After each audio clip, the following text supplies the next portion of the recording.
Chuadanga collector স্কুলের সামনে এক মর্মান্তিক দুর্ঘটনার সাক্ষী হলাম আজকে।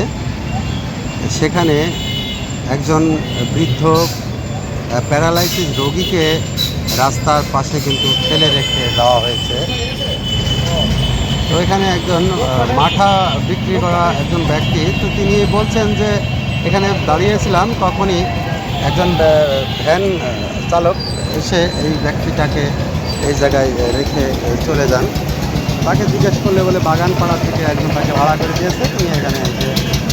আমি তার সঙ্গে এই বৃদ্ধ লোকের সঙ্গে কথা বলেছি। তিনি বলেছেন যে তার একটা ছেলে একটা মেয়ে রয়েছে, উনি চিটাগাঙ্গে থাকেন।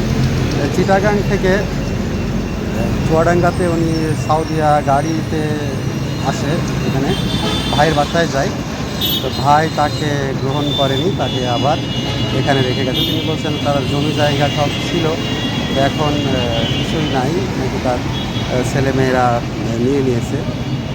আর একটা জিনিস দেখতে পাচ্ছেন, পাশে কিন্তু খাবার রেখে দিয়েছে, পানি, এগুলাও কিন্তু তাকে দিয়ে দেওয়া হয়েছে ফিরে যায়। তো ওনারা যদি গ্রহণ না করে তাহলে বা তাকে চিটাগাঙ্গে আবার কোনো গাড়িতে দিয়ে দিতে পারতেন, তো সেটা না করে তিনি রাস্তার পাশে রেখে গেছে। যে মাটি কাদার ভিতরে যা এতে মাছি গায়ে বসছে, কী অবস্থা, তাহলে মানুষ মনে হয় না নাকি?